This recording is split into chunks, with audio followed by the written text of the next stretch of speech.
Bem-vindos. Continuem deixando os microfones em mute, por favor. Então, o que falta para ficar pronta essa vacina, Maria Augusta?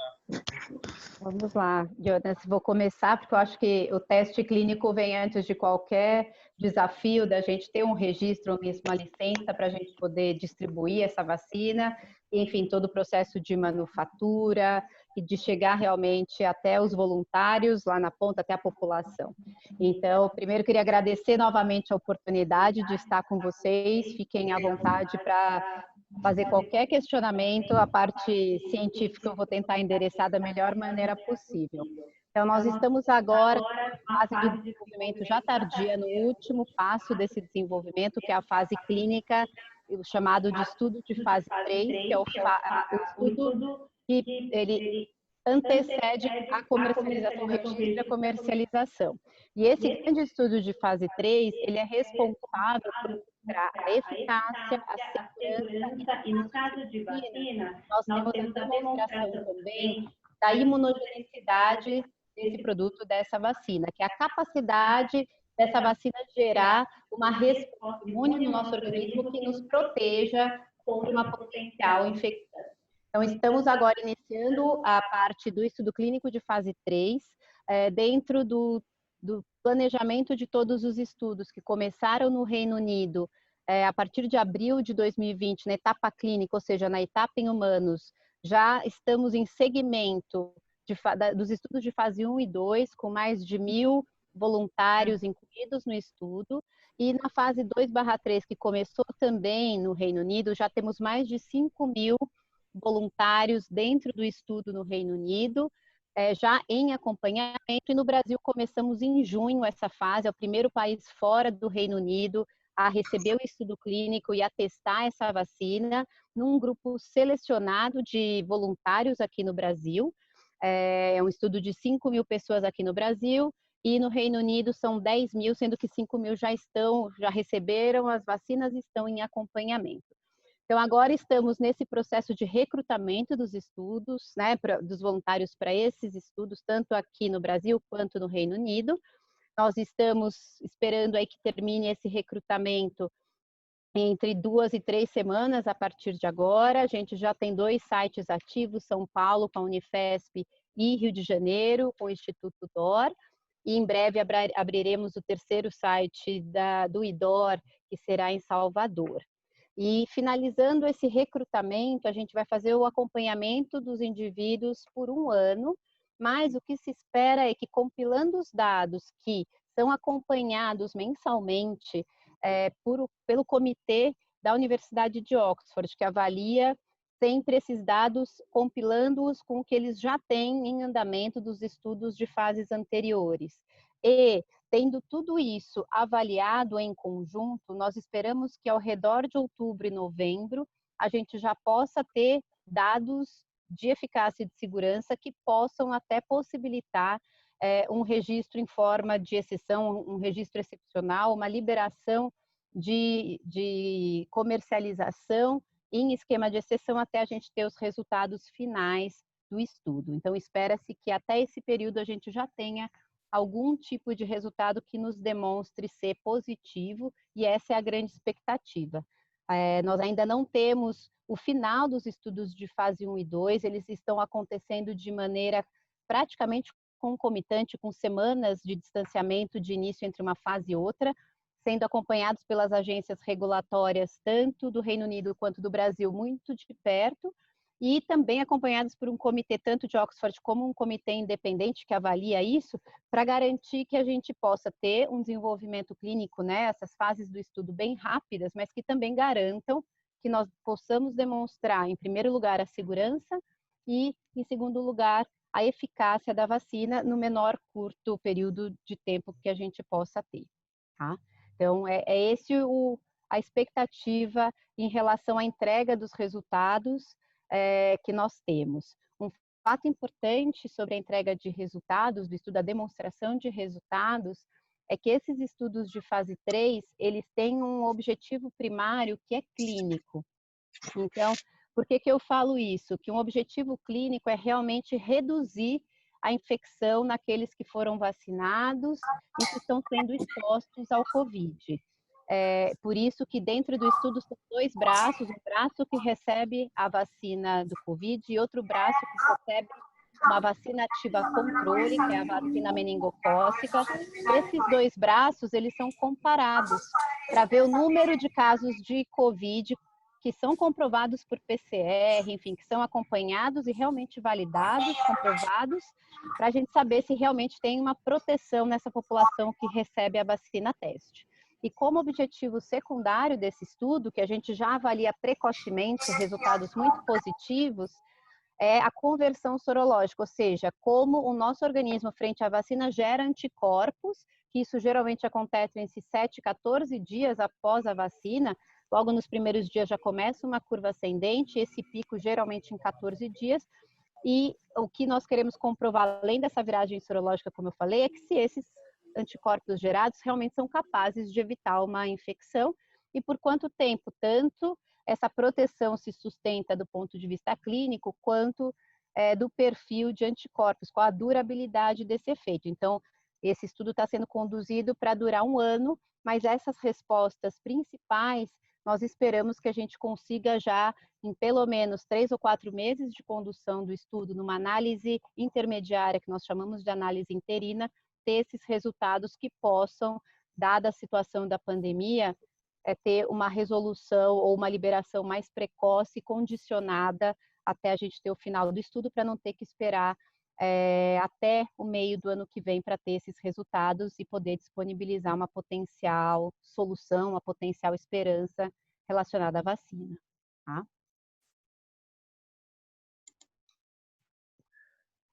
Obrigado, Maria Augusta. Você já respondeu uma pergunta que entrou via chat aqui, né? Uma pessoa que mandou sobre se é duradoura ou não. O Jorge quer comentar a mesma pergunta que a gente começou? O que falta para ficar pronta? Jonas, obrigado. É uma oportunidade, um prazer estar aqui com todos vocês falando um pouquinho sobre esse sonho que começa a se tornar realidade, né? Como a Magu falou, nós temos aí, como você começou falando, das 140 candidatas, a vacina de Oxford é que realmente desponta na frente e que tem aí, aparentemente, a maior chance de chegar para uma disponibilidade a nível mundial. Isso tudo começou em abril. Esse foi talvez o deal mais rápido que a AstraZeneca fez dentro da história. Foi em torno de 10 a 15 dias toda a negociação com a Universidade de Oxford, né? Ou seja, isso foi anunciado no final de abril pela AstraZeneca, nesse agreement com a Universidade de Oxford, para toda a parte de desenvolvimento, produção e comercialização da vacina para o mundo como um todo, né? Já em maio, tivemos aí os primeiros compromissos sendo firmados, tivemos o Reino Unido assumindo um compromisso, e é importante relatar que a decisão da organização foi buscar uma networking a nível mundial para fornecimento da vacina, independente de aguardar o resultado final dos estudos. Então, todo o network, em termos de desenvolvimento de ingrediente ativo e de capacidade de produção, se iniciou no momento zero, né? Ou seja, paralelamente, como a Magu falou, do estudo 1, fase 2 e o fase 3, para que a gente possa construir um network a nível mundial com o objetivo de garantir o fornecimento de 2 bilhões de doses ao longo do último quarto e início do próximo ano. Então, a companhia realmente começou a construir esse network. Não existe uma capacidade única, isolada no mundo para que se produza essa quantidade de vacinas. Então, realmente demandou, ainda está demandando um esforço monumental por parte da AstraZeneca de conseguir construir esse networking. Eu não sei se todos acompanharam todos os movimentos dos países ao longo dos últimos 2 meses. Nós tivemos a Inglaterra com um compromisso de 100 milhões de doses, ou seja, já assumiu sob risco. Acho que é importante ficar claro para todos. Os países estão vindo e estão assumindo o risco no sentido de, se der certo, tenho a vacina no momento zero, como a Magu falou, no final do ano. Se não der certo, eu investi, mas infelizmente a ciência acabou não ajudando. Então, tivemos a Inglaterra com 100 milhões de doses, tivemos os Estados Unidos com 300 milhões de doses, tivemos quatro países da Europa que assumiram mais 400 milhões de doses, tivemos o CEP e o Gavi também entrando com 300 milhões de doses e o Serum Instituto da Índia também entrando com 400 milhões de doses. Ou seja, todos esses países e entidades já assumiram sob risco essas quantidades e no último sábado nós tivemos aqui no Brasil o anúncio do governo federal. Eu, como brasileiro, me sinto extremamente feliz em ter visto o Brasil entrando também, e eu acho que todos nós sabemos a dificuldade que é no Brasil para assumir um risco como esse. A gente sabe que qualquer compra governamental existe uma burocracia muito grande, mas o governo brasileiro, buscando alternativas, usando uma lei que é a lei de encomenda tecnológica, assumiu o compromisso através de uma carta de intenções que foi divulgada pelo Ministério da Saúde no último sábado, de entrar também e se colocar na fila para ter acesso a essa vacina no momento que o estudo clínico for comprovado e que a vacina realmente estiver registrada.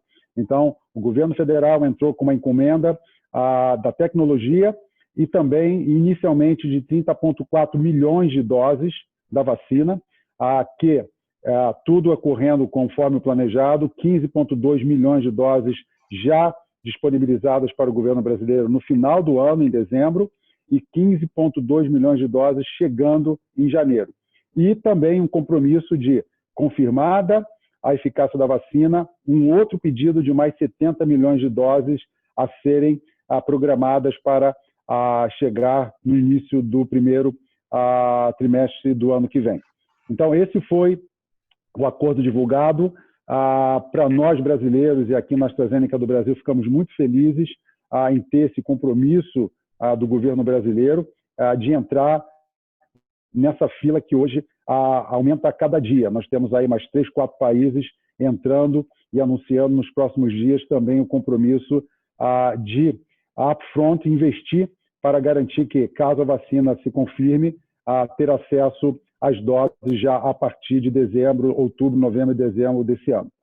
Um outro ponto extremamente relevante disso tudo foi a questão de que a vacina ela será comercializada non-profit, ou seja, não tem lucro por parte da AstraZeneca durante a pandemia, né? Ou seja, toda a negociação é a preço de custo, sem qualquer centavo em termos de lucro para a AstraZeneca. Tá? E um outro ponto extremamente relevante é que estamos, nesse processo, discutindo com a Fiocruz, né, a Biomanguinhos, a fim de que essa vacina seja produzida aqui no Brasil. Né? Inicialmente, ela será produzida a questão do invase e a distribuição, e também com a possibilidade de, no futuro próximo, a fabricação da matéria-prima aqui no Brasil. Então, sem dúvida, dessa forma, a gente consegue garantir uma distribuição o mais homogêneo possível e também garante a produção local para que a gente não tenha dependências de fabricação de matéria-prima fora ou de produção da própria vacina. Então, esse foi o acordo que fizemos com o governo brasileiro, que estamos muito satisfeitos, muito orgulhosos de ter tido essa visão do governo brasileiro em apostar, né, em colocar o Brasil na frente e garantir que, acontecendo o que nós esperamos, que é a esperança da vacina concluindo o resultado do estudo sendo positiva, os brasileiros já terem acesso a essa vacina no final desse ano. Então, esse é mais ou menos aí a longa história contada em alguns minutos. Obrigado, Jorge. São números impressionantes, né? E tem mais perguntas entrando aqui no chat, mas antes disso, vamos ver se o Sérgio Quiroga, o presidente da Câmara, tem alguma pergunta para fazer. Oi, gente. Eu estou com uma instabilidade na internet, eu estou ouvindo vocês a um pouquinho de prestação aqui. Mas vocês me ouvem bem? Sim, sim. Beleza. Sim. Bom, incrivelmente, passaram-se 100 e poucos dias e tudo que a gente ouviu foram besteiras, talvez, mas muita besteira durante esses 100 e tantos dias, seja de políticos, seja de jornalistas, seja de prefeitos, sejam de médicos, sejam de ministros A, B, C que mudaram, etc., né? Então, é difícil para a gente ver hoje, né, um porto seguro como eu estou vendo com vocês. Eu estou me sentindo aqui, eu ouvi vocês pelos últimos 10 minutos, eu falei, gente, até que enfim tem um oásis no meio dessa situação. Que eu ouvi a Magu falar, eu falei, nossa, isso aqui é a música que todo mundo quer ouvir. Tá? Então, ou seja, a gente está indo para a fase 3 e a minha pergunta, lógico que alguém já começou a falar, ou seja, a vacina vai ter que ser tomada uma vez na vida, uma vez por ano, sei lá, esse é um pedaço da pergunta. E quem mais vocês... A AstraZeneca, beleza, acho que tem um DNA sueco, né? A gente sabe do DNA em inglês sueco, mas a gente tem o DNA sueco, né? E eu me sinto muito feliz. E eu acho que a Suécia contribuiu também com tudo que eles fizeram, sem entrar na política do contágio em rebanho, que chamava, né? A atitude da Suécia e como tem sido feita a AstraZeneca com a Suécia e a atividade da AstraZeneca com o Brasil. Não sei se vocês poderiam comentar assim. Então, vamos lá. Acho que eu posso iniciar com a questão da durabilidade dessa imunidade da vacina. Nós vamos avaliar isso é uma questão ainda em aberto, que nós já sabemos. Essa vacina ela foi desenvolvida a partir de uma plataforma vacinal já bem conhecida, desenvolvida por Oxford. E nós chamamos de plataforma vacinal a estratégia tecnológica que a gente usa para poder inserir o antígeno no nosso organismo para gerar uma resposta imune. Essa plataforma vacinal que nós estamos falando é feita através de um vetor viral, que é um vetor viral modificado, que ele não se replica. Essa plataforma que a gente usa nessa vacina, ela já foi testada para outras vacinas, já mostrou uma imunidade duradoura, e ela é um tipo de plataforma vacinal que é extremamente imunogênica, ou seja, ela é capaz de gerar uma resposta muito forte e muito prolongada. Já temos, como eu falei, outras vacinas desenvolvidas com essa plataforma, desde vacinas para influenza, febre amarela, enfim, temos várias outras, mas o que temos mais próximo disso, do Covid-19, é a vacina para MERS, que é a síndrome respiratória do Oriente Médio, que aconteceu há pouco, que mostrou que essa resposta sim é duradoura, ela se faz não só através da geração de anticorpos, mas também uma imunidade que gera essa durabilidade, que é a imunidade celular, através das células T. Então, para que isso aconteça e que seja durável, tem que ter esse equilíbrio entre os dois tipos de imunidade do nosso organismo. Então, a gente acredita que seja duradoura. Mas a gente só vai poder responder essa questão com certeza científica só até o final do estudo, olhando essa curva, tanto de infecções que possam ocorrer, quanto a durabilidade desses anticorpos. Então, infelizmente, essa pergunta só daqui a um ano a gente vai saber se essa vacinação terá que ser anual ou se a gente consegue manter níveis de anticorpos que nos protejam por um período mais longo. E aí até aproveito aqui, Iona, se você me permitir, que tem uma pergunta aqui sobre as derivações, né? Se seria abrangente também a outras derivações do vírus.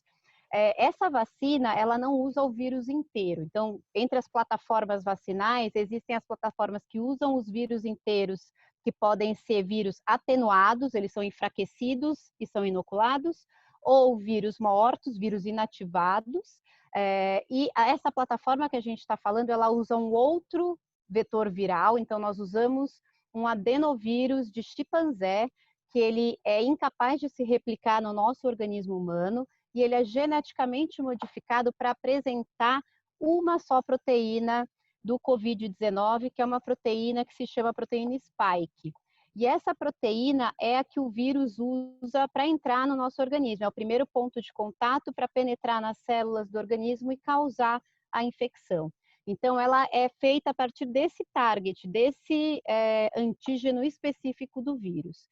O que a gente está avaliando Obviamente, ele foi escolhido por ser um antígeno extremamente imunogênico, por ser o primeiro ponto de contato, então, do ponto de vista fisiopatológico, a gente já bloquearia essa invasão do vírus desde o início. E o outro ponto é que seria uma proteína que não é muito mutável nesse gene desse vírus. Mas a gente não sabe como esse vírus vai se comportar. A gente já está no Covid-19, tiveram 18 antes desse, e podem haver mutações, e se acontecer uma mutação nessa proteína em específico, aí a gente perde essa proteção, precisa ser desenvolvida uma nova vacina, assim como para qualquer mutação viral. Por isso que, por exemplo, na vacina da gripe, a gente tem que tomar todos os anos, e não é pela questão da durabilidade do efeito, mas porque há a mudança do vírus. Então, você precisa atualizar a vacina de acordo com a mudança da genética do vírus que está ocorrendo constantemente. Então, esse é um ponto bem interessante, porque as diferentes soluções de vacinas de outras empresas que vêm sendo também estudadas, e nós entendemos que não vai ser uma única vacina, que nós torcemos que sejam várias que cheguem às fases finais e que tenham sucesso, que exatamente isso, uma solução só não vai ser suficiente para cobrir toda a necessidade, e as mutações podem ocorrer. E as diferentes estratégias de vacinação em diferentes plataformas pode ser muito útil para a gente poder selecionar uma ou outra no momento da necessidade e de acordo com as mutações que o vírus pode sofrer, tá? Não sei se eu respondi, Sérgio, sua pergunta. Ou se eu compliquei um pouco mais, né? O Jorge quer continuar a pergunta do Sérgio? Muito bem respondida. Muito... Obrigada. O que ficou faltando? Porque a Margot falou, acho que praticamente tudo, não? Alô? Acho que eu tô sem Tá, internet. acho que sim. Foi uma resposta completa. Eu vou pedir para o Renato Pacheco, nosso cônsul, fazer a próxima pergunta. E também aproveitando para, de novo, para todo mundo, né? Agradecendo para todo mundo que está com o microfone desligado. E essa dica de Speakers View, para ver melhor o palestrante, clica no Speakers View para ver melhor. Renato Pacheco, tem uma pergunta para os dois palestrantes? Tenho sim, Jonas. Em primeiro lugar, boa tarde a todos. Queria parabenizar a diretoria da Câmara Sueca, na pessoa do seu presidente, Sérgio Quiroga. É um assunto importantíssimo e é com muito, enfim, carinho que eu estou escutando essa palestra, tanto do Jorge Mazei como da Maria Augusta, que trazem para nós notícias realmente fantásticas. Eu queria pegar um pouco o gancho, Maria Augusta, na sua fala, quando você fala de outras vacinas, eu vi que entre os nossos ouvintes, espectadores, há uma pergunta de alguém que chegou atrasado e perguntou, mas essa é a vacina chinesa ou é de Oxford? Né? Então, no corpo consular, nós temos tido, claro, sempre contato com outros colegas também, e encontrando com a cônsul-geral da China na semana passada, ela contava para os colegas desse acordo com o Instituto Butantan aqui em São Paulo. E evidentemente que o Instituto Butantan está dentro do estado não só mais populoso, mas com uma abrangência científica muito grande. Então, eu queria talvez endereçar minha pergunta ao Jorge Mazei, na área mais estratégica, um pouco da geopolítica, e aproveitando sempre aqui a presença do presidente da Câmara, do Sérgio, que vem da área de telecom, a gente brinca que hoje existem algumas áreas em que a Ásia concorre diretamente com a Europa, em matéria de ponta, né? A telecomunicação, o 5G, que é a área que o Sérgio conhece muito melhor do que eu, mas também a área da tecnologia na área médica. Então, a gente tem aí, quer dizer, a Sinovac, que é um grande laboratório chinês em parceria, tentando também transferir a tecnologia para o Instituto Butantan. Então, a minha pergunta, Mazei, vai nesse sentido. Como é que vocês, internamente, com um grupo anglo-sueco, têm se preparado para poder pensar na distribuição, sabendo que haverá, mais cedo ou mais tarde, como disse a própria Maria Augusta, outras vacinas no mercado e que a população do estado de São Paulo responde aí por pelo menos, né, quer dizer, só a cidade são 10% da população brasileira e o estado 20%. Como é que vocês têm se preparado para enfrentar esse desafio, Mazei? Obrigado. Renato, obrigado pela pergunta. Dois pontos aqui que são extremamente relevantes, aí pegando carona no que a Magu falou.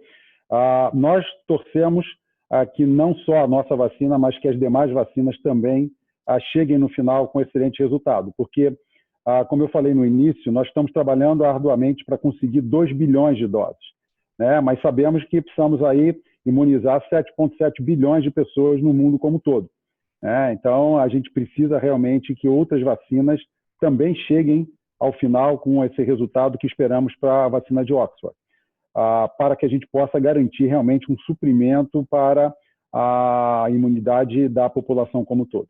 A questão da distribuição aqui no Brasil vai ficar a cargo do Ministério da Saúde, né? Quer dizer, o Ministério colocou essa ordem de 30,4 milhões de doses no primeiro momento, a vacina se confirmando mais 70 milhões de doses. Nós vamos trabalhar nessa transferência de tecnologia para a Fundação Oswaldo Cruz, e a partir daí a gente acredita que o governo federal vai receber as doses e vai priorizar conforme os grupos de risco, né? Possivelmente os profissionais de saúde, depois as pessoas que estão mais expostas, as pessoas que têm comorbidade. Então, a gente acredita, e nós acabamos de vir de uma audiência pública, eu e a Maria Augusta tivemos uma audiência pública durante 4 horas com a Câmara dos Deputados, justamente nessa discussão toda, não só a nós, mas também ao Ministério da Saúde, a Fiocruz, a Unifesp, todos os players que estão agora em relação à Universidade de Oxford, justamente para os deputados perguntando várias coisas, entre elas a pergunta que você fez. Como é que será essa distribuição, né? Como é que essa vacina chega lá na ponta, né? A gente traz a matéria-prima inicialmente, faz a produção na Fiocruz e depois, como é que isso chega lá na ponta, qual é a complexidade, e a Maria Augusta teve a oportunidade de explicar que a complexidade é igual de qualquer vacina, né? Ela não tem uma complexidade maior do que uma vacina da gripe. Então, a gente tem a convicção de que o Ministério da Saúde tem competência para fazer essa distribuição chegar nas pontas a nível de município pelo Brasil a todo. Então, a gente imagina que já está em desenvolvimento no Ministério da Saúde, nesse momento, um plano de como fazer isso, né? Onde estão as pessoas, quais serão os primeiros a ser vacinados, quais que vêm na segunda onda, porque serão ondas. Mesmo que nós tivéssemos a condição de fabricar 100 milhões de doses em 3 meses aqui no Brasil, nós não teríamos uma logística capaz de fazer com que todo mundo fosse vacinado muito rapidamente, né? Então, eu acho que a chegada por fases vai ajudar ao Ministério da Saúde se organizar e fazer com que, com calma, essas vacinas cheguem aos locais para que elas sejam aplicadas à população como um todo. Então, eu acredito, em especial depois dessa discussão com o Congresso, tudo isso vai ser muito mais pressionado pelos próprios deputados, né?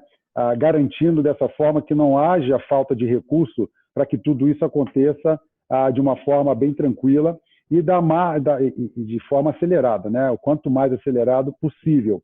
Mas, de novo, a questão da distribuição ela vai ser de uma forma que a gente possa equilibrar e que a gente garanta vacina para todos os países, né? E não que a gente mande para um único país aquela quantidade e outros países fiquem esperando 3, 4, 5 meses depois. Então, esse é o grande desafio que nós temos para que a gente garanta essa distribuição igualitária entre todos os países. Não sei se respondi a tua pergunta. Respondeu sim, mas aí muito obrigado. Eu teria só uma curiosidade final, talvez mais na área da brincadeira. E a Câmara Sueca? Os nossos membros vão ter um acesso mais rápido a essa vacina também? Então, é uma pergunta que eu e Maria Augusta, agora acho que estamos mais fazendo live do que trabalhando em outras coisas na companhia. Vou ser muito sincero para você. E nós tivemos na segunda-feira uma live com nossos funcionários e veio a mesma pergunta dos funcionários. Nós vamos ser os primeiros a sermos vacinados? E a nossa resposta é, infelizmente, não, porque, na realidade, toda a vacina vai para o Ministério da Saúde. A gente não terá, nesse primeiro momento, nenhuma vacina para o mercado privado. O compromisso da AstraZeneca foi garantir o maior acesso possível da vacina a todos os governos que tiverem interesse em entrar nessa aposta inicial do investimento at risk. Então, infelizmente, a resposta é que nem nós aqui da AstraZeneca, nem, infelizmente, os membros da Câmara terão acesso a essa vacina de forma mais acelerada, mas eu acredito que, dependendo de como isso for estratificado, acho que eu, com certeza, vou entrar na frente, porque eu sou diabético, então acho que eu vou ser um dos primeiros a ser vacinado, com certeza, entendeu? Obrigado, Mazei. Obrigado. Obrigado, Jonas. Perfeito. Quem levantou a mão aqui foi o Magnus Gidlund, um associado da Câmara, que é professor da USP. Magnus, quer fazer a sua pergunta? Ok, está me ouvindo? Sim. Ok, acho que foi ótimo. Eu sou imunologista, eu tenho 40 anos dentro do rumo. Fui ensinado lá no Karolinska. Eu estou muito atento ao que está acontecendo e sou muito feliz que nós temos o Astra aqui entrando. Mas como estou acompanhando a literatura científica, que percebe que está mudando um pouco. Antigamente, medir anticorpos, como o único jeito de determinar se uma pessoa é imune ou não. E graças a Deus, recentemente, aparecem artigos apontando a importância do outro lado que você falou, Maria Augusta, que é o células T, porque é o células T que vai fazer o trabalho que nos livrar do vírus. O anticorpos, eu gosto muito de IgA, que está lá na mucosa e prevenir a entrada. Minha pergunta é claro, essa vacina que você está fazendo como plataforma do adeno, eu acho que é ótimo. Mas tem desvantagem, você mexe com vírus do macaco, sabe? E como o velho vírus, o vacina do polio, que era o SV40. Mas minha pergunta é a seguinte: você está, no mesmo tempo que você usa esse velho plataforma, que talvez vai funcionar, e para mim parece mais direcionado para o anticorpos, você trabalha com outros plataformas que vai substituir esse velho plataforma no futuro. Pronto. Perfeito, professor. Tem toda a razão. Acho que essa é uma plataforma, o benefício da plataforma e o que fez também com que haja a velocidade que houve de já conseguir trazer tudo isso para uma fase de estudo Justo respondieron a la tão pregunta que rápido. estaba haciendo. Exactamente. Eu não, desculpa, eu ouvi alguém quer comentar? Desculpa, não? Ah, sim. Essa plataforma, o senhor tem toda a razão, mas isso também, por ser uma plataforma já muito conhecida e muito explorada, isso nos permitiu partir muito rápido de um estudo pré-clínico, de passar do estudo de ratos e macacos com o SARS-CoV-2 para os estudos clínicos. Então, a grande vantagem é a gente já conhecer tanto a segurança dessa vacina, quanto o potencial de imunogenicidade dessa vacina. Oxford está trabalhando apenas nessa plataforma, outras companhias e outras universidades estão trabalhando em outras plataformas vacinais. Uma das perguntas que eu até vi aqui no chat, se é a vacina chinesa, não é. E na China já tem 2 vacinas de diferentes empresas usando diferentes plataformas, né? A Sinovac, que é a vacina que o governo do estado anunciou parceria com o Butantan, usa uma plataforma que é o vírus inativado, que tem suas vantagens e também tem suas desvantagens. Uma outra empresa chinesa usa também uma plataforma como a que Oxford desenvolveu, que é usar um vetor não replicante. E a gente tem outras empresas com tecnologias realmente mais modernas que usam ou o RNA mensageiro para que isso entre na célula, a nossa própria célula expresse o anticorpo e produza aí a resposta imunológica, ou até o DNA na sua forma que possa também ser expressado dentro do organismo. A questão dessas novas plataformas é que essas plataformas ainda não geraram nenhuma vacina que chegue até uma fase clínica, não agora que estamos com as primeiras chegando em fase clínica, e elas não têm nenhum exemplo de nenhuma vacina disponível comercialmente ainda. Então, nós não conhecemos a segurança de longo prazo de uma plataforma como essa, além de ter uma vantagem das plataformas de RNA e DNA de serem produzidas muito mais rápido do que vacinas utilizando vírus ou parte de vírus, ela tem uma desvantagem que muitas vezes ela precisa o uso de adjuvantes, porque o potencial de imunogenicidade delas é mais baixo. Então, também tem prós e contras em cada uma das plataformas, e agora o que nós vemos é que dentro dessa plataforma de desenvolvimento de Oxford, nós realmente, como empresa, como a AstraZeneca, entendemos que era onde a gente podia colaborar de uma forma mais rápida, principalmente garantindo toda a questão de suporte do final desse desenvolvimento clínico, manufatura e distribuição de uma maneira mais ágil, e outras estão em perspectiva também. Mas hoje o que temos no Brasil, então, é a vacina de Oxford sendo estudada em fase 3, e sabemos também que a Sinovac, que é a vacina chinesa do governo do estado, deve iniciar os estudos também em breve, e a vacina da Pfizer também está em estudo de fase 1/2, que é a vacina com base em RNA mensageiro, que deve estar passando agora em breve, acabaram os seus resultados preliminares de fase 1 e devem entrar em fase 2. Mas essa é uma corrida que a gente torce que o país consiga absorver todas essas novas tecnologias o quanto antes, professor. Obrigada pelos comentários. Obrigado. Muito obrigado. E agora está ficando avançada a conversa aqui, né, para os leigos. Mas tem uma pergunta do Valdemir sobre se a vacina atenderá a todas as idades. Vamos lá. Essa vacina está sendo testada para populações a partir de 5 anos de idade, então tem estudos em crianças de 5 anos para cima. A partir daí ela abrange todas as idades, então temos idosos, temos pessoas com comorbidades, e o braço do estudo que veio para o Brasil, ele é específico, é uma parte dessa população, e nós estamos no Brasil com 5.000 voluntários entre 18 e 55 anos, que sejam pessoas saudáveis com alta exposição ao vírus. Mas é só um pedaço desse estudo, né? No Reino Unido, a população é mais abrangente, e a AstraZeneca vai iniciar em breve um estudo com mais de 30.000 pessoas também nos Estados Unidos, ampliando também população pediátrica, idosos e população de risco. Então, a resposta é acima de 5 anos, todos estão sendo estudados. Vamos ver agora como as faixas de eficácia se comportam da mesma maneira em todas as faixas etárias. Perfeito. Maria Augusta, está vendo as perguntas da Celso Ramos sim. aqui? Você pode comentar? Sim, vamos lá.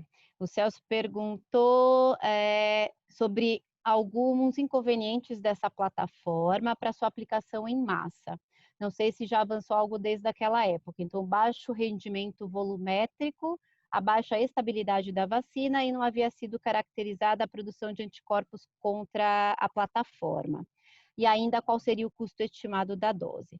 Em relação ao rendimento e à manufatura, é um processo que não é tão rápido, mas a gente consegue em questão de meses, por isso que está se assumindo agora uma produção que possa garantir a entrega a partir de setembro, outubro, então, mas com um rendimento adequado, falando-se em termos de vacina, conseguindo fazer milhões e bilhões de doses.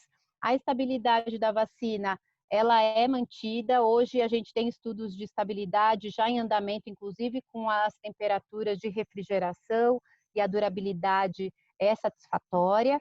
E em relação à caracterização de anticorpos, sim, a gente já tem estudos tanto da plataforma usando outros vírus, como eu citei, Ebola, MERS, mostrando a durabilidade da geração desses anticorpos, e também os estudos pré-clínicos com o SARS-CoV-2, com o Covid-19, já mostrando a durabilidade e a produção efetiva desses anticorpos. Agora vamos ver como isso se traduz para a parte clínica humana. E aí o custo estimado da dose, eu acho que o Mazei pode entrar mais em detalhes, porque isso depende da escala, da produção, de onde vai ser produzido. Então, na realidade, nós temos um custo estimado. Nós estamos falando que é entre 2 e 3 dólares o custo estimado da dose da vacina nesse momento. Por que estimado? Porque dependemos realmente da construção desse networking a nível global, né? Então, a gente está precisando realmente conseguir ter várias CMOs ou vários produtores para que a gente possa garantir a oferta desses 2 bilhões de doses que nós falamos. Então, o objetivo da companhia é que a dose chegue entre 2 e 3 dólares como custo. Tá? Esse é o objetivo da companhia e esse é o custo que nós estamos trabalhando com o governo brasileiro. Perfeito, obrigado. A Hiro tem uma pergunta. Quer falar, Hiro, ou ela já colocou no chat box? Vamos ver. Eu vou perguntar. Oi. Acho Tem que um tá... eco. Estava dando uma interferência. A pergunta é essa vacina vai ter a fase 3 aqui no Brasil, né, e na África também.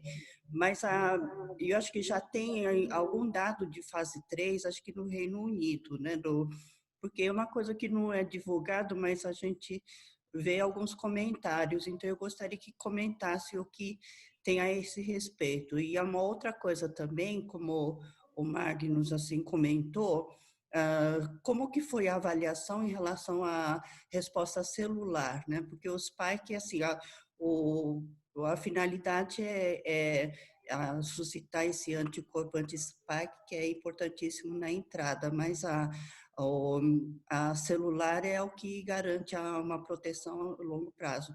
Então, eu gostaria que comentasse sobre isso. Fase 3, se tem alguma coisa de eficácia e essa resposta celular. Perfeito, Hira. Muito obrigada pela pergunta. Nós estamos com os estudos clínicos, toda a fase clínica para essa vacina em específico, ela iniciou em abril desse ano. Então, a gente tem só praticamente 3 meses completos, né, de execução da fase clínica. Então, a gente está com fase 1, fase 2 e fase 3 praticamente superpostos, e os resultados do fase 1 vão ser publicados agora nos próximos dias. O que a gente tem é o comitê acompanhando isso e avaliando para poder seguir de uma fase para outra nessa velocidade, garantindo a segurança dos voluntários. O que nós já temos de respostas e de base, novamente baseado no desenvolvimento da própria plataforma e de vacinas anteriores feitas em Oxford com essa plataforma, é que sim, tem uma durabilidade e que tem resposta tanto humoral quanto celular. Então, na plataforma, usando o vírus MERS, os estudos demonstraram o desenvolvimento de ambas as respostas imunológicas de maneira significativa e duradoura. Agora, nós aguardamos os estudos para poder ter essa tradução para o que é SARS-CoV-2 dentro dessa plataforma em humanos, que a gente ainda não tem dados. Os dados que nós temos são preliminares, não são publicados ainda os resultados nem de fase 1, 2 e 3, como eu falei, será em breve os de fase 1 do estudo, tá? Que está acontecendo agora no Reino Unido. Então, o que nós temos é uma população já de pelo menos, atualmente, provavelmente 7 mil indivíduos já vacinados em acompanhamento. Isso que nos possibilitou o acompanhamento de pelo menos 3 meses, isso que nos possibilitou fazer esse desenvolvimento tão rápido e levando já para a fase 3. Tá? Mas em breve esperamos ter novidades, mas até o momento que o grupo DSMB, que faz avaliação de eficácia e segurança praticamente semanal dessa base de dados, tem avaliado que tanto a eficácia quanto a segurança estão mantidas, permitindo que o estudo continue em todos os países, tá? Obrigada. Imagina. A Alexandra tem pergunta para o Jorge, eu acho, sobre as vacinas, diferentes vacinas, né? Quem vai decidir? Vamos ficar pela definição política?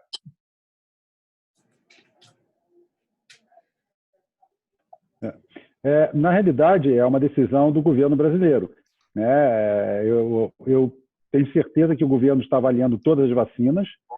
Pelo que nós vimos hoje, durante a audiência pública, eles estão acompanhando a evolução de todas as vacinas, onde estão os estudos clínicos, quais aquelas que têm mais probabilidade, quais aquelas que vão chegar mais à frente. Então, o governo brasileiro está acompanhando isso de perto. Desde o início da nossa conversa com o governo, ficou muito claro que eles estavam avaliando não somente o Ministério da Saúde, como a própria Fiocruz, o próprio Butantan. Todos estão avaliando e acompanhando o desenvolvimento das vacinas, inclusive vacinas que estão sendo desenvolvidas aqui no Brasil. A gente tem aí a Fiocruz desenvolvendo sua própria vacina em Minas Gerais, nós temos aqui no INCOR o professor Calil desenvolvendo outra vacina. Então, o Ministério da Saúde e as outras entidades estão acompanhando de perto. Eu acredito que no futuro, muito próximo, nós tenhamos mais de uma vacina sendo oferecida ao mercado. Não só a vacina de Oxford, mas também outras vacinas, visto que a gente talvez não tenha capacidade de atender a população como um todo. Então, eu acredito e espero que outras vacinas cheguem aí concomitante com a vacina de Oxford. Perfeito. Renato Pacheco, mais uma pergunta.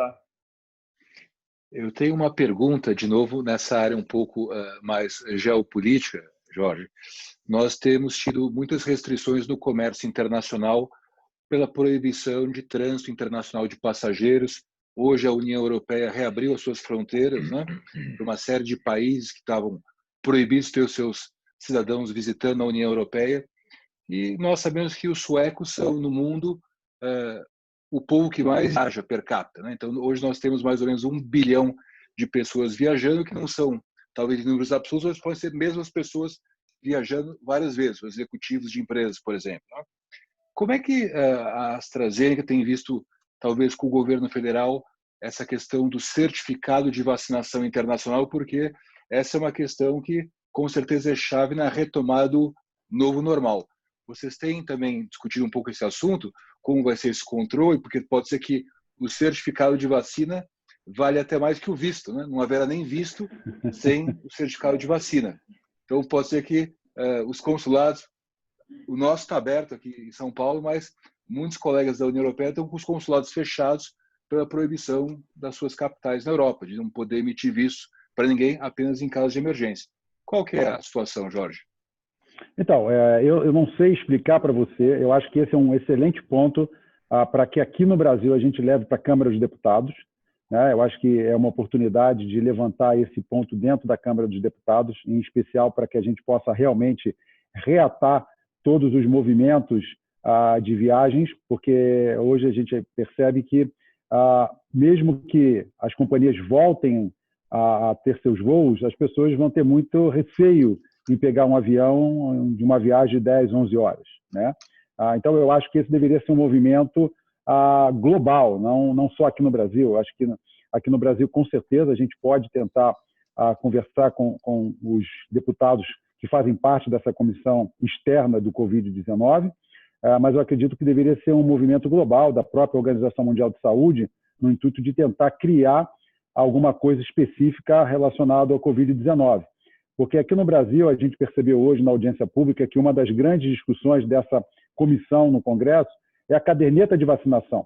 Né? A gente percebe que até a questão da caderneta de vacinação aqui no Brasil é uma dificuldade. Né? Então, eu não sei realmente como é que nós conseguiríamos ter alguma coisa saindo somente do Brasil. Eu acredito, sim, que o movimento dos governos, de modo geral, seria muito proveitoso. Talvez a Organização Mundial de Saúde puxando essa discussão no sentido de como que a gente garante um passaporte, como já foi falado várias vezes, né, de imunidade, para que a gente possa acelerar essa questão das viagens e os negócios, né? Porque não é só a questão da viagem, é a questão realmente de manter. A gente sabe que essa via não interativa, essa via eletrônica funciona, está funcionando, mas a gente sabe que muitas das coisas acontecem olho no olho, realmente sentando ali e conversando.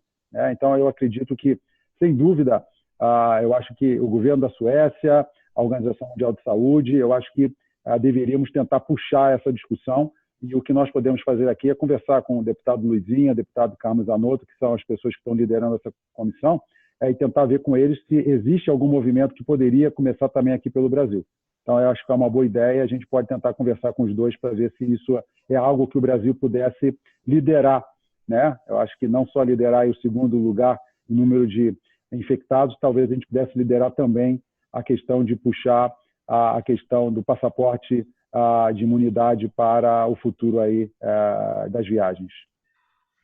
E só para complementar, eu fiz a pergunta porque recentemente uma empresa, enfim, europeia, Airbus, anunciou a demissão possível de quase 15 mil funcionários e mais algumas semanas atrás a Lufthansa, né, anunciou 22 mil postos de trabalho foram fechados. Então, se nós somarmos os dois aí, já são 37 mil famílias que perdem o emprego. Então, com certeza, na área econômica, um dos setores mais afetados foi a aviação internacional. E pensando aqui nas relações diplomáticas, no comércio internacional e no próprio acordo de livre comércio do Mercosul com a União Europeia, só o Uruguai que está autorizado a entrar na União Europeia hoje, né? Então, para o Brasil, que ainda, apesar dos problemas, é uma das 10 economias mundiais chaves, né? Seria muito importante a retomada dessa possibilidade do trânsito aéreo internacional. Então, acho que o trabalho da indústria farmacêutica, com certeza, vai caminhar mão a mão aí com a indústria da aviação e torcer para que o governo brasileiro possa, enfim, também abraçar a causa. Da nossa parte, quer dizer, tenho certeza que a Embaixada da Suécia fica à disposição. Eu sei que vocês estão com uma atuação muito forte com o embaixador inglês, evidentemente, mas também, quer dizer, a Embaixada da Suécia, como consulado, estamos aqui à disposição, o que for possível, para ajudar nessa causa. Obrigado. Não, Renato, eu acho que é uma super causa. Hoje de manhã também eu escutei que a própria Latam acabou de anunciar a demissão de um grande número de funcionários. A grande preocupação que se tem é não só a questão das viagens de passageiro, mas o quanto isso pode impactar o transporte de cargas aéreas. Então, esse é um outro issue que nós temos, porque você imagina toda essa matéria-prima, vamos falar especificamente da vacina, virar de voo, virar frete aéreo. E se você começa a ter escassez, aquilo que poderia chegar saindo da noite da Europa, chegando aqui no dia seguinte, pode levar 2, 3, 4, 5 dias para chegar no Brasil. Então, eu acho que, sem dúvida, isso é um ponto que a gente precisa tentar trazer, colocar isso no colo da Câmara dos Deputados. Eu acho que eles deveriam realmente tentar buscar uma alternativa e tentar triangular, através do Ministério das Relações Exteriores, como que a gente consegue, a partir da vacinação, garantir para as pessoas já vacinadas um passaporte para acelerar a retomada dessas viagens internacionais. Eu me comprometo aqui a tentar falar com o deputado Luizinho e a deputada Carmen Zanotto para ver de que forma eles podem nos ajudar nisso aí. E aí, se for de interesse deles, eu até sugiro que eles procurem você aí no consulado para começar a ter uma conversa um pouco mais global nesse sentido. Se você me permitir, é lógico. Estamos à disposição. Obrigado, Mazei. Obrigado. Nada. É realmente um ponto super importante, né? E nós temos mais 5, 10 minutos só, e eu vou passar a pergunta da Roberta para vocês dois. Eu gostaria de saber se a AstraZeneca possui algum canal oficial para compartilhar os avanços das pesquisas dessa terceira fase de testes, né? E aproveitando, também repassar a pergunta do... Deixa eu ver aqui. Era Fábio, não era? Isso, Fábio perguntou, após os... Deixa eu me perdi aqui Após os testes nos 5.000 voluntários iniciais, estudos concluídos, serão necessários novos voluntários ou será iniciada a distribuição em escala global? Temos duas perguntas aqui para vocês dois. Vamos lá, com o maior prazer. O canal oficial para compartilhar esses avanços são as nossas redes, então nosso site, nossas redes sociais, LinkedIn e Instagram da AstraZeneca. E, obviamente, como isso está muito no foco hoje devido à pandemia, até a própria Oxford, todos os veículos de comunicação estão muito atentos e isso vai ser anunciado publicamente frente aos primeiros resultados do estudo de fase 1, que deve vir nas próximas semanas. E em relação à terceira fase do teste, né, esse estudo de fase 3, como eu falei, a gente espera resultados que são os resultados intermediários ao redor de outubro e novembro. Isso também vai ser comunicado publicamente, dada a situação de pandemia. mas o resultado final dessa pesquisa, o estudo acaba formalmente depois de seguirmos por 1 ano o último voluntário incluído. Então, nós esperamos aí que finalizemos o recrutamento agora, no final de julho, ou seja, só no final de julho do ano que vem, agosto, que a gente vai ter o resultado final desse estudo de fase 3, com os braços que a gente está considerando que são Reino Unido, Brasil e tem um braço também na África do Sul. Outros estudos de fase 3, aí atendendo a pergunta do Fábio, a partir desse estudo que nós chamamos de estudo pivotal, é o primeiro estudo que mostra eficácia e segurança, em se considerando que a magnitude, o tamanho do efeito já é suficiente, aí as agências regulatórias têm um peso importante para definir isso, já se pode ter um registro e iniciar a distribuição global, mas isso não quer dizer que isso acabe com outros estudos continuarem para responder a outras perguntas, como, por exemplo, eu realmente preciso de 2 doses, 3 doses, elas são sequenciais anuais ou não são? Qual é o efeito em diferentes populações que eu ainda não incluí nesse estudo inicial, nesse estudo pivotal? Esse estudo, por exemplo, nós vacinamos os voluntários que tenham a sorologia negativa, ou seja, que não têm anticorpos. Mas a gente tem outra pergunta que é, e se eu já tiver anticorpos e tomar a vacina, faz mal? Tem algum efeito positivo ou negativo? Tem várias respostas que nós não temos, e isso são motivos de outros estudos. Então, continuaremos avaliando e tendo outros estudos, como os que a AstraZeneca mesmo vai iniciar agora nos Estados Unidos. E eu vi uma outra pergunta a respeito de sites de estudo, países da América Latina. Esse estudo em específico continua sendo um estudo que o sponsor é Oxford, ele não é um estudo ainda AstraZeneca, ele é um estudo Oxford, e só tem esses centros, então temos o Reino Unido, Brasil, África do Sul, e temos também possibilidade de levar para o Quênia, esse estudo via Universidade de Oxford. Por enquanto, são esses os sites e os países que a gente tem conhecimento, e pela AstraZeneca, os estudos nos Estados Unidos. Por enquanto, é o que temos de países elencados para realizar os estudos. E um ponto importante para selecionar um estudo, um país para um estudo de vacina, é que para mostrar uma eficácia clínica, a gente tem que ter esse vírus altamente circulante. Aí a gente consegue mostrar rapidamente esse efeito, senão esse efeito é muito demorado de ser demonstrado.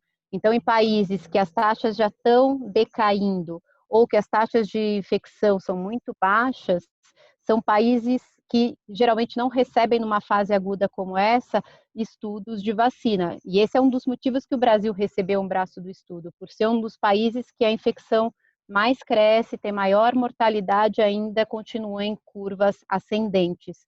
Assim a gente consegue demonstrar mais rapidamente o efeito de uma vacina. Tá?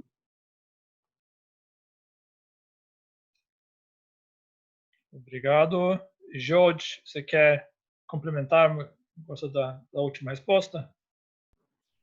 Eu acho que está claro, não tem muito mais o que falar. Eu acho que a gente vai continuar trabalhando nesses estudos. Como a Magu falou, esses 30 mil pacientes inclui estudos em criança também, que é uma outra grande pergunta que vem.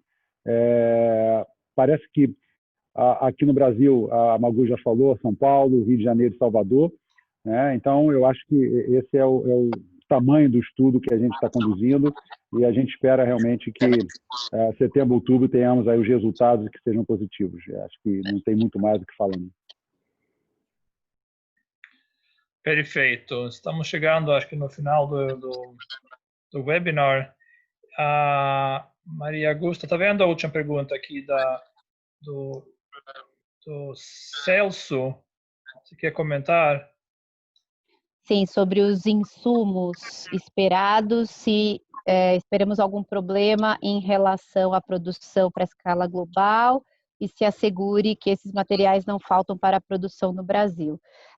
Esses insumos nós já temos mapeados, estamos em conversa também com a Fiocruz, que vai ser a responsável pela formulação e pelo invase dessa vacina aqui no Brasil, para que a gente garanta que esses insumos estejam disponíveis para eles, tanto esses insumos para que a gente possa desenvolver a vacina em termos de manufatura e distribuição e também os insumos para aplicação. Então, o Ministério da Saúde e a Fiocruz já estão olhando para toda essa rede.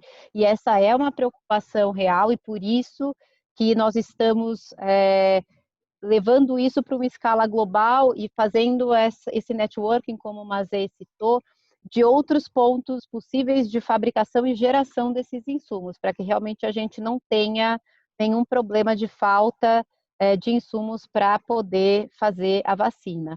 Mas são coisas que o próprio Ministério e a Fiocruz já estão tratando diretamente para que não haja nenhum problema de distribuição.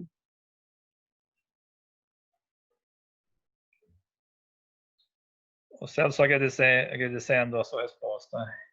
E acho que podemos agradecer, viu? O dia foi longo para vocês dois, já ficaram horas pela manhã respondendo perguntas. E muito obrigado por ficarem com a gente. Parabéns pelo trabalho de vocês, as equipes de vocês, né? E estamos todo mundo no mesmo barco. É bom ver que tem tanta parceria, né? Não só aqui no Brasil, mas globais. Então acho que isso que o mundo precisa realmente, pensar que estamos todo mundo junto, né? Parabéns para a AstraZeneca. E como eu falei no início, nós gravamos essa palestra. Vamos guardar no nosso site. E também acho que se tem perguntas depois, pode passar para a Câmara, vai passar para as equipes da Maria Augusta e do Jorge. Quem sabe a gente consegue esclarecer mais dúvidas para frente. Mas para hoje foi isso, gente. Obrigado a todos por participarem. Algum último comentário da Maria Augusta? Primeiramente, gostaria muito de agradecer, de agradecer o tempo de vocês, a atenção. Eu acho que é só através dessa colaboração e de informações, de troca de informações, que nós podemos superar uma crise como essa. Então, isso é fruto de muitas mãos e de parcerias. Então, parabéns pelo evento e muito obrigada pela participação, por nos convidar. E estamos à disposição para qualquer suporte ou dúvida que a gente possa tirar. Muito obrigada. Obrigado. Jorge, quer fechar? Eu queria também fazer minhas palavras da Magu. Muito obrigado aí pela atenção. Realmente foi cansativo a parte da manhã, mas é muito prazeroso falar desse assunto, né? Eu acho que a gente não se cansa de falar desse assunto porque é um assunto que traz esperança, né? Eu acho que o povo brasileiro, o mundo como um todo, mas em especial aqui no Brasil, a gente está precisando de muita esperança e eu acho que a vacina, esse anúncio da possibilidade de termos uma vacina já no final do ano, traz um pouco de esperança para o povo brasileiro. Então, nós aqui nos sentimos muito felizes em podermos estar participando desse momento tão importante para a nossa nação. Então, eu agradeço a atenção de vocês, as perguntas, e nos colocamos aqui à disposição a qualquer momento para conversar com vocês, para atualizá-los. É um prazer poder falar desse assunto em especial sempre, né? Então, por favor, continuemos aí numa corrente forte para que essa vacina realmente dê certo e que a gente consiga sair desse ciclo vicioso a partir do final do ano. Muito obrigado pela atenção, uma boa tarde para vocês. Obrigado, Jorge. Antes de fechar aqui, vamos ligar as câmeras para uma foto. Está todo mundo com o cabelo penteado? Todo mundo em ordem para tirar uma foto?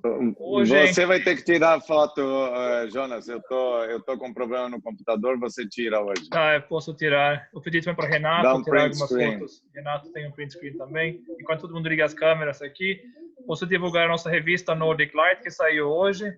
E a capa é assim, nossos webinars. Temos 60 pessoas numa imagem, um collage. Então, por favor, quem ainda não leu, entra na Nordic Light para ver a última edição. Deixa eu ver se eu consigo as aqui. Palmas são assim, né, Jonas? Então, as palmas para cima, assim. torcendo. Todo mundo faz as palmas para cima. Você tira foto, Renato? Tirei já, tirei. Tá. Muito obrigado a todos. Uma boa tarde e até o próximo evento. Boa tarde, até abraço a próxima. a todos. Obrigada, boa tarde. Parabéns, Obrigado. tchau. Parabéns. Tchau, Obrigada, tchau.